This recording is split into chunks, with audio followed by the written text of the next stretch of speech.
Namaste. Welcome, friends.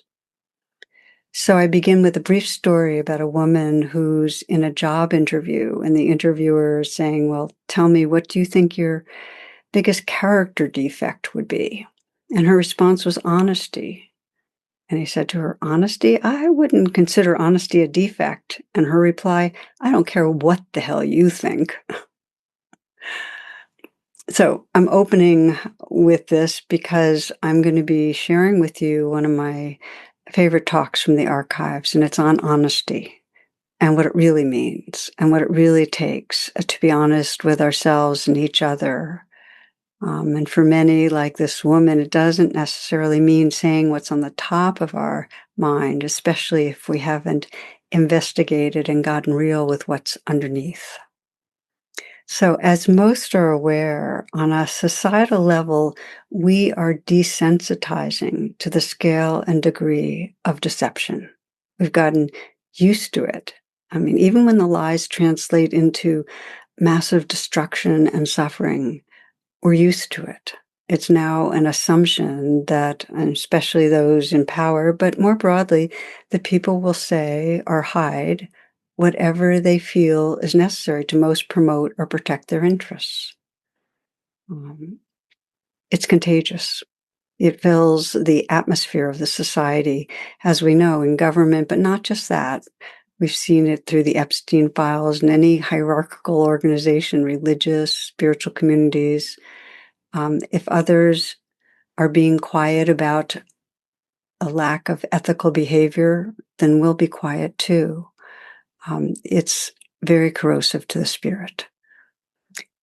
And I would even go so far as saying that dishonesty is right at the core of the disease of our world, not seeing and acknowledging what's true inside us and the reality around us. It's why we go around and with such different and conflicting realities, and it leads to mistrust, dividing from each other, from our inner life.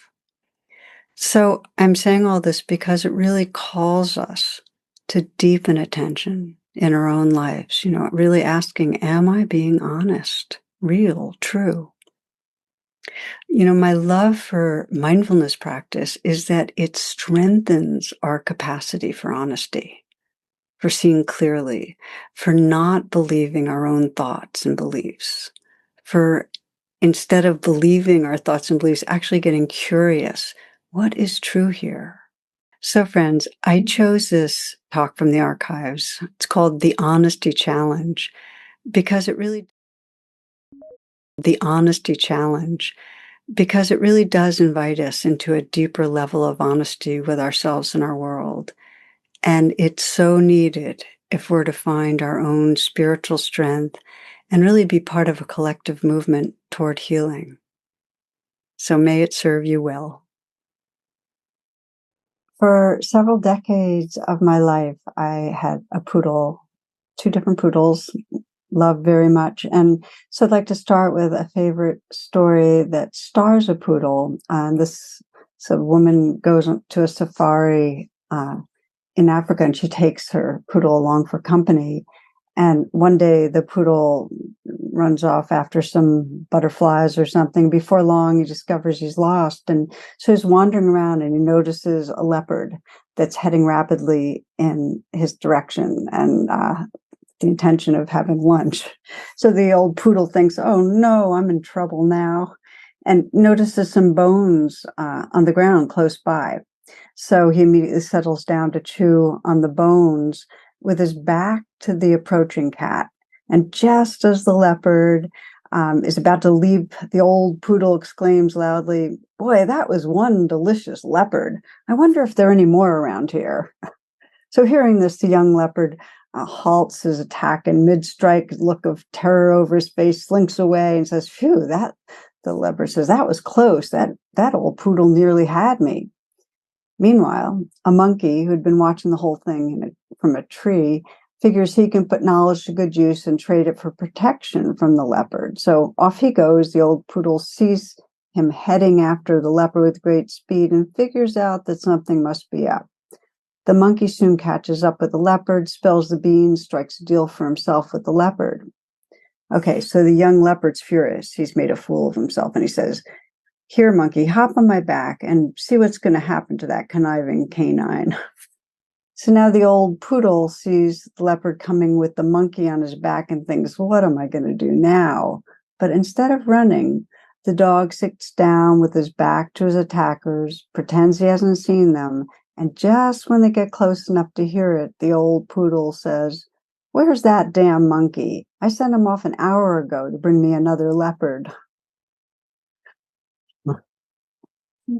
So, uh, long example of how deception actually really works, and it's a tried and true strategy for surviving and thriving throughout the animal kingdom, including humans. Of course, viruses use camouflage to avoid detection, and of course, we hide by conforming or becoming invisible. And cats bristle, they look larger than they are to intimidate, and we dress and posture in ways to make impressions, to look strong or imposing or militant or powerful. And fish and butterflies, some of them have those set of fake eyes that are on parts of the body that are not so vulnerable to distract attention from vulnerable areas. And we do the same, hiding what we don't want others to see. And I'll share my favorite example with you is garter snakes. The males emerge from their winter dens, and they're cold and they need warmth. And so they emit these pheromones to suggest that they're female. Now, garter snakes form these mating balls of 100 males around a real female. And so the pretender gets this major warming hug from 100 garter snakes, and then it turns off the pheromone. I mean, you can imagine the disappointment of all those affectionate males. Anyway, we too, all of us humans, use pretense to attract others, to get attention, to get care. So we're part of the creation. We use deception to avoid threats and to further us, to get what we want. And it's natural. It's not our fault. And this survival strategy, it's often unconscious. And when it takes over, when it becomes habitual and predominant in our lives, deceiving ourselves, deceiving others, it entraps us in suffering.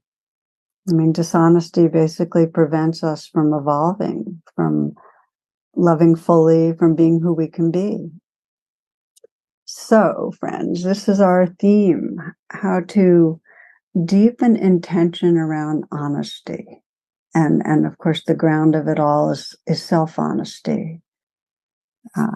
Trauma, strong cravings, fears, shame, they lead to burying or covering over what's real. So dishonesty has been through all of human history, of course, and it's proliferating in our contemporary world. And we can see how disastrous the consequences when we collectively deny what's going on. Big example, of course, is climate change. The horror of that, of just not facing what's real all these decades and what that's caused. And there are so many other examples. I think of in the United States, the